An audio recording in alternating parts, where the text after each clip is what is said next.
This week, Idaho County Sheriff's deputies and the coroner investigated remains found in that area. A hunter initially made the discovery and notified authorities. Officials say bones and a human skull were recovered. From a seasoned outdoorsman disappearing in the woods to his remains being found in the wilderness, a hunter finds chilling Bigfoot proof after 10 years. Let's dive in. Trip gone wrong.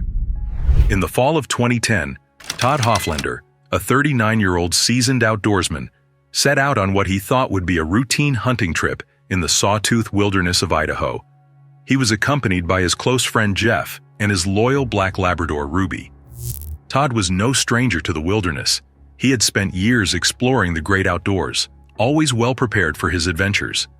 This trip was no different.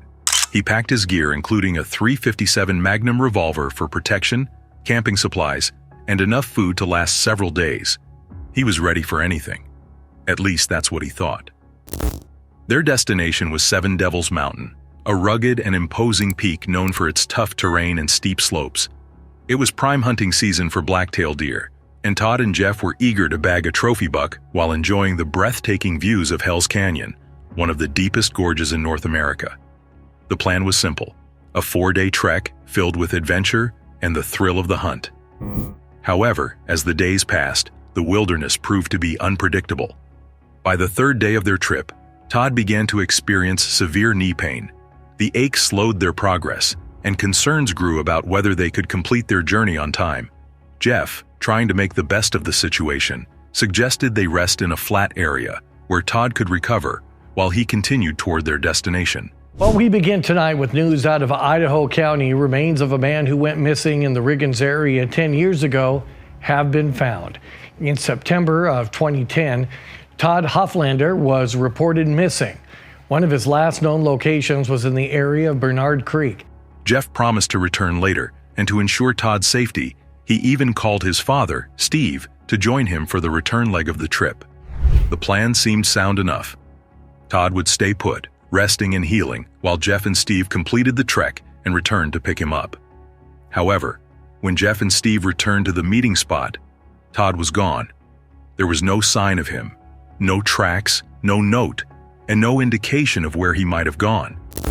The only thing they found was Ruby, Todd's loyal dog, wandering the area, seemingly unharmed but clearly distressed.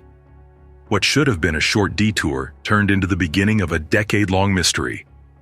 As the days turned into weeks, search teams combed through the wilderness, but no trace of Todd was ever found. It was as if the forest had swallowed him whole. Well, as millions head to U.S. national parks this summer, we are shedding light on a little-known list called the List of the Missing. The National Park Service has faithfully kept records of visitors who are gone, often without a trace. Over the years, numerous theories emerged. Had he fallen victim to the dangerous terrain, or encountered a wild animal, or was something far more sinister at play?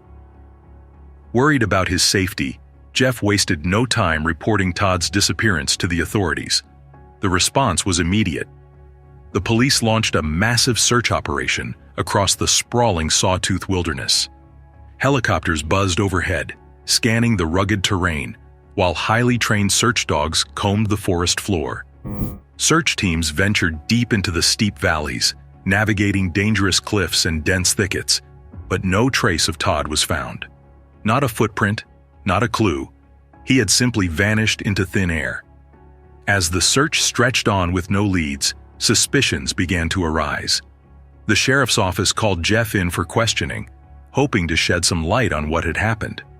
Jeff was given a polygraph test, but the results only deepened the mystery. His responses were inconsistent, and to the investigators' surprise, he failed the test. This made people suspect Jeff, raising eyebrows among the search team and the community. Could he be hiding something? Jeff denied any involvement in Todd's disappearance. His father, Steve, backed him up, insisting they had nothing to do with it.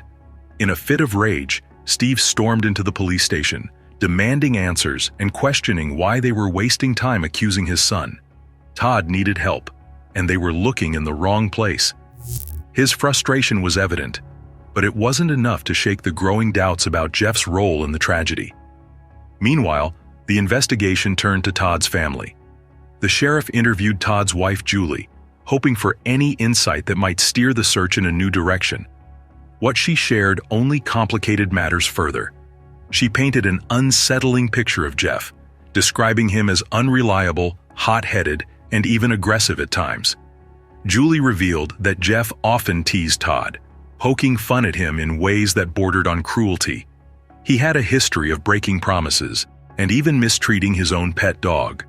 Worse still, Julie claimed Jeff had made inappropriate jokes and comments toward her on more than one occasion. Mysterious phone call. As the investigation continued, a breakthrough came from an unexpected source. The sheriff's office received a mysterious phone call from a couple hiking in the mountains. They had come across a black Labrador wandering the wilderness. The dog seemed lost but friendly, and something about her struck a chord with them. When they returned to town, they spotted a missing dog poster and immediately called the authorities. It was Ruby, Todd's loyal companion. When Todd's family saw Ruby, they confirmed it without hesitation. Aside from being a little dehydrated, she was remarkably healthy for a dog that had been lost in the wild for days. But something was odd. Ruby's collar and dog pack were missing. It was as if someone or something had removed them. The discovery of Ruby reignited hope. If she had survived, perhaps Todd had too. The police theorized that he might still be trapped somewhere in the valley, injured but alive. Determined to use Ruby as their guide, the search team brought her back to the rugged mountain range, hoping her instincts would lead them to Todd. But what they encountered instead was deeply unsettling. Ruby's demeanor changed the moment her paw touched the forest floor. She barked incessantly, her tail tucked tightly between her legs, trembling as if gripped by an unseen terror. At times she whimpered and cowered, refusing to move forward. It was as though she could sense something dangerous lurking in the shadows of the mountains, something that filled her with fear. Undeterred, the authorities pressed forward. On October 6th, they launched yet another large-scale search operation in the area where Ruby had been found. Search teams searched the dense forests and steep cliffsides, methodically combing through every possible location Todd might have entered. Helicopters crisscrossed the skies, while search dogs sniffed out potential trails below. Julie, desperate for answers, even brought in Lynn May, a clairvoyant from California, to assist in the search. Lynn's vision was chilling. She claimed Todd had been killed by a tall man and buried at the base of a mountain near Seven Devils. Skeptical but desperate, the authorities followed her lead, dispatching 7 teams with search dogs to the location Lynn described. The teams worked tirelessly, driven by the hope of finally uncovering the truth. But despite their best efforts, the search ended in frustration and heartbreak. No new clues emerged, and Lynn's vision, like so many other leads, turned out to be a dead end. By October 21st, the case hit a dead end. Exhausted and with no evidence to justify continuing, the authorities made the difficult decision to call off the search. The official conclusion was that Todd Hofflander's disappearance was unsolvable, and the case was closed. His family was left with a void of unanswered questions and the faint lingering hope that someday, somehow, the mountains would reveal their secrets. Was Bigfoot responsible? It wasn't until nearly a decade later, in April 2020, that fate intervened in the most chilling way imaginable. A hunter venturing into the untamed wilderness near the Bernard River mouth came across a gruesome discovery. Scattered among the underbrush was a set of human bones. The scene was eerily quiet, save for the soft rustle of leaves in the wind, as if the forest itself had been holding its breath for 10 long years. When the remains were turned over to the authorities, DNA testing soon confirmed what Todd's family had dreaded to hear. The bones belonged to Todd Hofflander. Todd William Hofflander have now been positively identified. The Idaho County coroner confirmed this using DNA analysis. The 39-year-old was last seen late September of 2010 while backpacking with a friend. In April of 2020, a hunter found the remains in the Bernard Creek area. A camera was also found with the remains. Authorities say it contained photos of Hofflander. Nearby, the hunter had also found remnants of Todd's belongings: a weathered backpack, corroded binoculars, and a battered camera. There was one thing missing, however: Todd's .357 Magnum revolver. The camera, damaged by years of exposure to the elements, still contained a memory card that authorities managed to recover. The images it held were degraded but intact enough to reveal snippets of Todd's final days. One photo in particular sent a collective chill down the spines of everyone who saw it. It was grainy and unfocused, yet unmistakably sinister, a shadowy, hulking figure lurking among the trees, its proportions far too large to be human. Was Lin May right? With Todd's remains exposed to the harsh wilderness for so long, usable evidence was scarce. Forensic experts could determine little beyond the fact that his death had been tragic and untimely. Lacking concrete answers, the authorities ultimately ruled Todd's death as an accidental disappearance. But for those who saw that photo, a nagging question remained. Was Todd truly alone in those mountains? As the case closed once again, whispers began to circulate among locals. Stories of the Sawtooth wilderness being home to something otherworldly, a towering, elusive creature with the same descriptions of a Bigfoot. To Todd's loved ones, however, one thing was clear. The mountains had kept their secrets well, and whatever Todd encountered out there would remain one of nature's darkest mysteries. The questions surrounding what happened to him in the wilderness have turned into a puzzle that people can't stop thinking about. From online forums to true crime groups, everyone is trying to figure out the strange details of his case. Officers also recovered photographs off an SD card found in a digital camera from that area. They believe the remains belong to Todd Hofflander. Further testing will be done by the Ada County coroner. One of the most puzzling elements is Todd's dog, Ruby. When she was found, she was surprisingly healthy, apart from being a little dehydrated. For a dog raised in a household, surviving alone in the wild for so long seems almost impossible. The wilderness is home to cougars, wolves, and bears, all of which could have posed a danger to her. Yet Ruby managed to survive, raising questions about whether someone or something might have been helping her. Adding to the mystery was the fact that her collar and dog pack were missing. Who took them off, and why? People wondered whether Todd was trying to free her to increase her chances of survival, or if someone else was involved in removing her gear. Then there's the matter of Todd's missing revolver. As an experienced outdoorsman, Todd would have known the importance of carrying a gun, especially in a remote area where predators could strike at any moment. His revolver wasn't just a tool, it was a lifeline. Yet when his belongings were found near his remains, the gun was nowhere to be seen. Perhaps the biggest mystery of all is why Todd left the meeting point in the first place. With his knee injury, staying put seemed like the safest and smartest option. He had enough food, water, and a sleeping bag to wait for Jeff to return with help. Leaving the spot only made things more dangerous for him, especially with his injury slowing him down. So why did he decide to move? Maybe something frightened him enough to make him abandon the area. Perhaps he was chasing after something or someone he thought could help. The decision to leave the meeting point doesn't make much sense, and it's one of the most frustrating parts of this case. If Todd had stayed where he was, his chances of survival might have been much higher. What's even stranger is where his remains were eventually found. Todd's bones were discovered near the Bernard River mouth, a location that was dozens of miles away from the agreed-upon meeting point. For someone with an injured knee, making such a journey seems almost impossible. The rough terrain alone would have been a challenge, let alone the added difficulty of moving with an injury. This raises even more questions. Perhaps Todd somehow managed to push through the pain and make the trek himself, or he was moved there by someone or something after his death. The Idaho County Sheriff's Office wishes to thank Kurt Kilgore of Kilgore Adventures for taking a crew in by jet boat to the scene. The family of Mr. Hofflander has been notified and is again having to deal with the loss of their loved one. Without more evidence, it's hard to say for sure.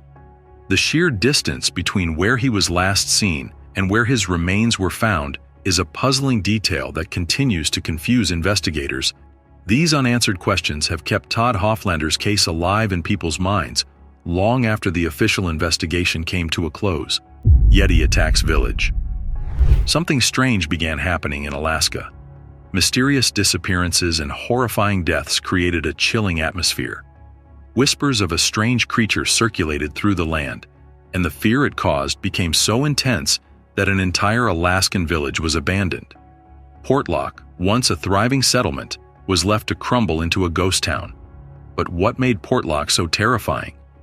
This quiet village by the sea seemed peaceful, but its history was anything but ordinary. For centuries, people tried to live there, but the area was abandoned not once, not twice, but 4 times. Portlock's story stands out from other ghost towns across America, not just because of its haunted past, but because it felt cursed. The earliest known explorer to visit Portlock was a British captain named Nathaniel Portlock, who arrived in 1785. He gave the land its name, but his encounter with it also marked the beginning of a long, troubling legacy. Portlock was cursed and Bigfoot's place and nobody goes there. Overnight, everybody left.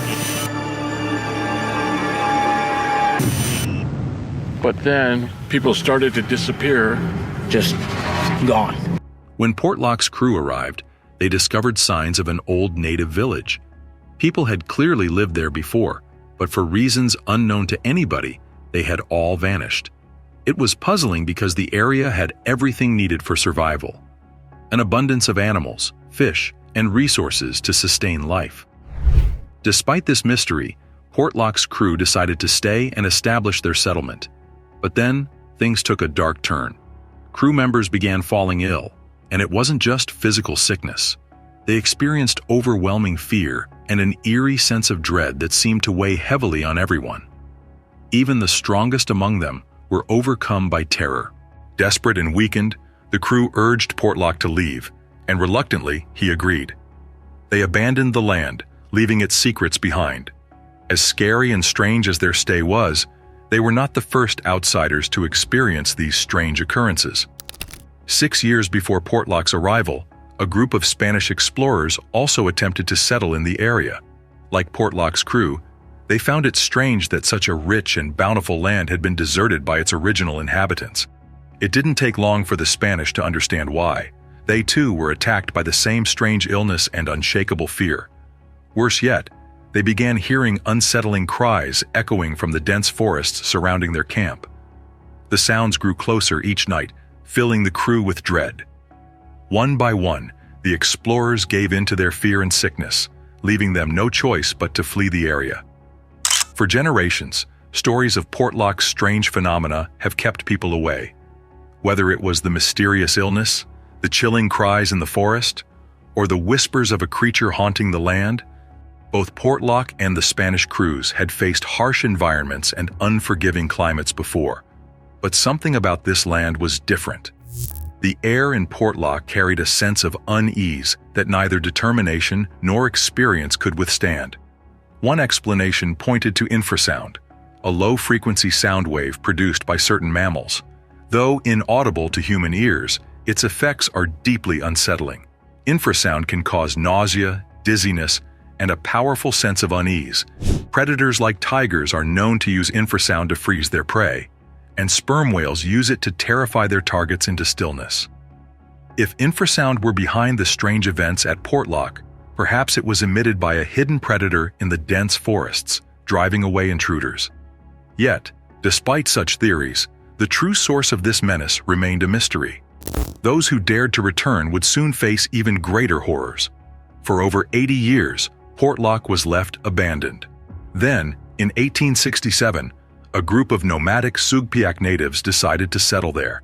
They found the area teeming with clams, fish, and moose. To them, it felt like a blessing. They were eager to start new lives in such a bountiful place, but the peace didn't last long. Within just a month, the Sugpiaq faced violent attacks.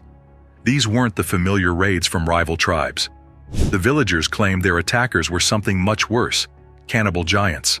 These monstrous beings, large in size and ferocious in nature, didn't come for resources or livestock. They came for human flesh. Terrorizing people, killing their pets, being destructive. That's the kind of specimen that I'd like to take. If I'm out in the woods one night or one day and I see a Bigfoot, I'm not going to shoot. That's going to have to happen in order for mainstream science to ever acknowledge. Night after night, the giants attacked with unimaginable brutality. The villagers tried to fight back, determined to protect their home, but the relentless assaults drained their strength and resolve. Oddly, the giants seemed to disappear whenever wildlife in the forest was plentiful. During these times, the village was left in peace, but as soon as food became scarce in the wild, the attacks resumed with greater ferocity. It became clear that the giants were hunting not only the animals in the forest, but also the people of the village. The Sugpiaq could no longer endure the terror. In 1905, they abandoned Portlock, leaving behind haunting stories of night raids and flesh-eating giants. These tales spread far and wide, keeping others from settling in the cursed land. She said they didn't let their kids out. When they go out, the adults would go with them. And they warned them not to go alone. At least they left a warning sign to anyone curious enough to explore the area. Years passed, and the shadow of fear hung heavy over Portlock. But in 1921, another group decided to challenge its dark history. The nomadic Russian Alutiiq community arrived, bringing with them the advancements of the 20th century. Determined to turn Portlock into a thriving settlement, they built a cannery to harness the wealth of salmon in the waters. They also established essential infrastructure like a post office and a school, aiming to create a modern and thriving town. The people of Portlock were determined to build a safe and thriving community despite the haunting legends of the Nantinaq. Some described the creature as half man, half beast, while others believed it to be a massive, hairy being. For the Alutiiq, these stories were deeply ingrained in their culture and passed down by their Sugpiaq ancestors, who had fled Portlock years before. The warnings about the Nantinaq haunting the misty forests were not taken lightly. To protect themselves, the Alutiiq implemented strict rules. A nightly curfew was enforced, with armed guards stationed around the cannery, school, and streets. Most importantly, they avoided the dense, foggy forest at all costs. On foggy days, villagers stayed indoors, recounting tales of eerie sounds that echoed through the mist. These precautions worked for nearly a decade. Though residents occasionally heard unsettling noises from the fog, Portlock remained peaceful, and life carried on. But everything changed with one fateful event. Logger disappears. By 1930, Portlock had grown, and so had the residents' sense of safety. The once strict rules were relaxed. In 1931, a logger named Andrew Kamluck decided to venture deeper into the forest, ignoring the long-standing caution to stay near the edges. When he didn't return, his friends organized a search party. What they found sent shockwaves through the community. His body was discovered in a horrific state. His head had been crushed by his own sled, a sled so heavy no human could have moved it alone. Nearby, his sled dogs lay shredded, and the sled itself had been flung far from the scene. The gruesome discovery left the search party speechless. The brutality of the attack raised a chilling question. What kind of creature could possess such strength and savagery? Andrew's death was a stark reminder of the unseen predator lurking in the forest. The once distant threat felt closer than ever. Prevalent in their storytelling traditions as well. But then the settlers came in the late 1700s, and they too started running into yowies, which is another very strong indicator that they're a real biological animal. The town was gripped by fear, but it wasn't long before another terrifying encounter took place. Tom Larson, another resident, ventured out to the shore to chop wood for fish traps. As he worked, he noticed something that made his blood run cold. A massive, hairy creature standing upright on the beach. It was too large and animalistic to be human, yet its eyes radiated an unsettling intelligence. Feeling both fear and an odd compulsion, Larson hurried home to grab his rifle. When he returned to the beach, he aimed at the creature, ready to shoot. But as he locked eyes with it, an unexplainable paralysis overtook him. He couldn't pull the trigger. The creature stared him down for a moment before retreating slowly into the forest, leaving Larson shaken and deeply unnerved. Though Larson's encounter ended without violence, it solidified the town's fears. The Nantinaq was no longer just a story. It was real, and it was growing bolder. No longer content with stalking the forests, it had begun targeting humans directly. The The once thriving Portlock now found itself at the mercy of a predator whose power and presence were impossible to ignore.